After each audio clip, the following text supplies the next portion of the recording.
नमस्कार शेतकरी बांधवांनो, शेती ज्ञान सागरमध्ये आपल्या सगळ्यांचं मनापासून स्वागत. आपलं हे चॅनल खास शेतकऱ्यांसाठी आहे, जिथे आपण शेतीबद्दलची नवी माहिती सोप्या भाषेत समजून घेतो. तर आज आपण एका खूप महत्त्वाच्या विषयावर बोलणार आहोत. बघा, सरकार शेतकऱ्यांसाठी अनेक योजना आणतं, नाही का? पण या फक्त वेगवेगळ्या योजना नाहीत, तर त्यामागे एक मोठा विचार आहे, एक रचना आहे. आज आपण तीच रचना, तोच आराखडा समजून घेणार आहोत. चला तर मग सुरू करूया. आता एक विचार करा. शेती हा आपल्या देशाचा आत्मा आहे, पण तितकाच तो जोखमीचा खेळ सुद्धा आहे. कधी आभाळातून पाऊसच पडत नाही, तर कधी इतका पडतो की सगळं पीक वाहून जातं. कधी रोगाचा हल्ला होतो, तर कधी बाजारात गेल्यावर मालाला कवडीमोल भाव मिळतो. म्हणजे प्रत्येक पावलावर एक नवीन आव्हान. मग अशा परिस्थितीत आपल्या अन्नदात्याला, आपल्या शेतकऱ्याला एक भक्कम आधाराची गरज असते. आणि म्हणूनच या व्यवसायाला स्थिर करण्यासाठी एका विचारपूर्वक तयार केलेल्या मदत प्रणालीची गरज आहे. तर ही जी मदतीची रचना आहे ती आपण काही सोप्या टप्प्यांमध्ये समजून घेऊ. सगळ्यात आधी शेतकऱ्याचा आर्थिक पाया कसा मजबूत केला जातो ते पाहू. मग शेतीला आधुनिक बनवण्यासाठी काय मदत मिळते ते बघू. त्यानंतर हुशार आणि पर्यावरणाची काळजी घेणारी शेती कशी करायची यावर बोलू. आणि शेवटी या सगळ्या गोष्टी मिळून एक संपूर्ण मदत व्यवस्था कशी तयार होते हे आपण समजून घेऊया. चला, तर मग पहिल्या आणि सगळ्यात महत्त्वाच्या मुद्द्याकडे येऊया. कोणत्याही कामासाठी आधी पैसा लागतो आणि त्यातली जोखीम कमी करणं गरजेचं असतं. शेतीत तर हे खूपच महत्त्वाचं आहे. तर या भागात आपण त्या योजनांबद्दल बोलणार आहोत, ज्या शेतकऱ्याला पैशाची स्थिरता देतात आणि अस्मानी सुलतानी संकटांपासून त्याचं रक्षण करतात.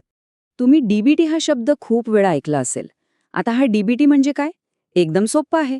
जसं आपण कुठेतरी काम करतो आणि आपला पगार थेट आपल्या बँकेच्या खात्यात जमा होतो, तसंच सरकारकडून मिळणारी मदत कोणत्याही मधल्या माणसाशिवाय थेट शेतकऱ्याच्या बँक खात्यात जमा होते.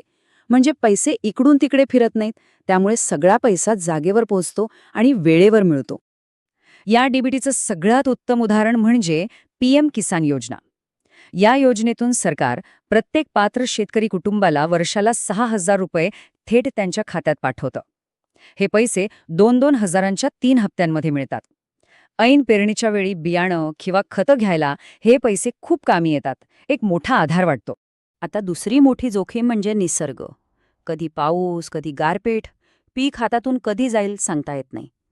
इथेच पीक विमा योजना कामाला येते. बघा, ज्या शेतकऱ्याने विमा काढलेला नाही, त्याचं अवकाळी पावसाने नुकसान झालं तर सगळं गेलं. पण ज्याने प्रधानमंत्री फसल विमा योजनेत थोडासा हप्ता भरून विमा काढलाय, त्याला नुकसानीची भरपाई मिळते. म्हणजे एक प्रकारचं सुरक्षा कवचच मिळतं. आणि तिसरी गोष्ट, पैसा उभा करण्यासाठी किसान क्रेडिट कार्ड. हे बाजारातल्या इतर कार्डसारखं नाहीये. हे खास शेतीसाठी आहे. यातून बियाणं, खतं, औषधं घेण्यासाठी खूप कमी व्याजदराने कर्ज मिळतं. यात एक व्याज अनुदान नावाची गंमत आहे. म्हणजे काय, तर कर्जावर जे व्याज लागतं त्यातला काही भाग सरकार स्वतः भरतं. त्यामुळे शेतकऱ्याला फक्त 4% आसपासच व्याज द्यावं लागतं. बरं, एकदा का पैशाची सोय झाली आणि जोखीम कमी झाली की मग पुढचा विचार येतो, तो म्हणजे शेतीत सुधारणा करण्याचा. जुन्या पद्धतीने कष्ट जास्त आणि उत्पन्न कमी. म्हणून आता आपण त्या योजनांबद्दल बोलूया, ज्या शेतकऱ्याला नवीन तंत्रज्ञान वापरायला आणि आपला माल मोठ्या बाजारात विकायला मदत करतात.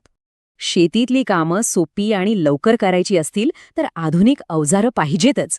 कृषी यांत्रिकीकरण योजनेतून ट्रॅक्टर, कापणी यंत्र, रोटावेटर आणि आता तर ड्रोन घेण्यासाठी सुद्धा सरकार अनुदान देतं. अनुदान म्हणजे काय तर आर्थिक सवलत. यामुळे शेतकऱ्याचे कष्ट कमी होतात, वेळ वाचतो आणि शेतीची कामं एकदम व्यवस्थित होतात. आता पीक तर तयार झालं, पण विकायचं कुठे? यासाठी आहे ई-नाम. हे एक ऑनलाईन मार्केट आहे. जणू काही संपूर्ण देशाची कृषी बाजारपेठ आपल्या मोबाईलमध्ये. शेतकरी आपला माल इथे विकायला ठेवू शकतो. देशभरातले व्यापारी त्यावर बोली लावतात. मग काय, जिथे जास्त भाव मिळेल तिथे माल विकायचा. यामुळे स्थानिक बाजारातल्या दलालांवर अवलंबून राहायची गरजच नाही. पीक चांगलं आलं, पण एकदम विकता नाही आलं तर? कांदा, बटाटा, फळं हे साठवून ठेवायला जागा लागते, नाहीतर माल खराब होतो. यासाठीच आहे कृषी पायाभूत सुविधा निधी. या योजनेतून गोदाम, शीतगृह म्हणजे कोल्ड स्टोरेज किंवा मालावर प्रक्रिया करायचं युनिट उभं करण्यासाठी कर्ज मिळतं. आणि या कर्जावर सरकार 3% व्याज पण माफ करतं. यामुळे मालाची नासाडी टळते आणि योग्य वेळी विकून चांगला फायदा मिळवता येतो. आता आपण तिसऱ्या आणि भविष्याच्या दृष्टीने सगळ्यात महत्त्वाच्या भागाकडे आलो आहोत. फक्त जास्त उत्पादन घेणं महत्त्वाचं नाही, तर आपली जमीन, आपलं पाणी या सगळ्या गोष्टींची काळजी घेणंही तितकंच महत्त्वाचं आहे. तर या भागात आपण त्या योजना पाहू ज्या शेतकऱ्याला कमी खर्चात पर्यावरणाला जपून जास्त पीक घ्यायला मदत करतात. या एका वाक्यात सगळं सार आहे. कमी वापरा, जास्त मिळवा. म्हणजे कमी पाणी वापरायचं, कमी खतं टाकायची, पण उत्पादन मात्र जास्त घ्यायचं. यालाच तर हुशार शेती म्हणतात. यामुळे शेतकऱ्याचा खर्च वाचतो आणि आपली जमीनसुद्धा चांगली राहते. याची पहिली पायरी म्हणजे सॉइल हेल्थ कार्ड. सोप्या भाषेत सांगायचं तर हे आपल्या जमिनीचं रिपोर्ट कार्ड आहे. जसं डॉक्टर रक्ताची तपासणी करून सांगतात की शरीरात काय कमी आहे, तसंच हे कार्ड मातीची तपासणी करून सांगतं की आपल्या जमिनीला नक्की कोणत्या खताची गरज आहे आणि किती प्रमाणात आहे. यामुळे उगाचच भलती-सलती खतं टाकण्याचा खर्च वाचतो. आजकाल सेंद्रिय म्हणजे बिना रासायनिक शेतीला खूप महत्त्व आले. परंपरागत कृषी विकास योजना ही यात सेंद्रिय शेतीला प्रोत्साहन देते. जे शेतकरी एकत्र येऊन म्हणजे गट करून सेंद्रिय शेती करायला तयार होतात त्यांना सरकारकडून खास आर्थिक मदत दिली जाते. शेतीसाठी पाणी लागतं आणि पाण्याला लागतो पंप, पण डिझेल पंपाचा खर्च परवडत नाही आणि विजेचा काही भरोसा नसतो. यावरचा उत्तम उपाय म्हणजे PM कुसुम योजना. यातून सौर ऊर्जेवर चालणाऱ्या पंपांसाठी सरकार 30 ते 50% अनुदान देतं. म्हणजे एकदाच थोडा खर्च करायचा आणि डिझेलचा किंवा विजेच्या बिलाचा खर्च कायमचा वाचवायचा. आणि गंमत म्हणजे जास्त वीज तयार झाली तर ती सरकारला विकून पैसेही कमावता येतात. आतापर्यंत आपण वेगवेगळ्या योजना पाहिल्या, बरोबर? पण या सगळ्या योजना वेगळ्या नाहीत, तर त्या एकमेकींना जोडलेल्या आहेत. त्या सगळ्या मिळून शेतकऱ्यासाठी एक संपूर्ण मदत व्यवस्था तयार करतात. जसं घराचे वेगवेगळे भाग मिळून एक मजबूत घर तयार होतं, तसंच काहीसं हे आहे. चला पाहूया हे सगळं एकत्र कसं काम करतं. आपण जी चर्चा केली तिचं सार ह्या 3 स्तंभांमध्ये आहे. पहिला स्तंभ आहे आर्थिक सुरक्षा, जी PM किसान आणि पीक विमा योजनेतून मिळते. दुसरा स्तंभ आहे आधुनिक वाढ, जो नवीन अवजारं आणि ई-नाम सारख्या योजनांमधून होतो. आणि तिसरा स्तंभ आहे भविष्याची तयारी, जो जमिनीची काळजी घेण्यापासून ते सौर पंपांपर्यंतच्या योजनांमधून होतो. हे तिन्ही स्तंभ मिळून शेतकऱ्याला मजबूत आणि आत्मनिर्भर बनवतात. तर शेतकरी बांधवांनो, आज आपण पाहिलं की या योजना म्हणजे फक्त पैसे वाटप नाही, तर शेतकऱ्याला प्रत्येक टप्प्यावर सक्षम करण्याची एक विचारपूर्वक केलेली रचना आहे. पण काळ बदलतोय, हवामान बदलतंय, तंत्रज्ञान बदलतंय. त्यामुळे भविष्यात या मदतीचं स्वरूप कसं असेल हा एक महत्त्वाचा प्रश्न आहे.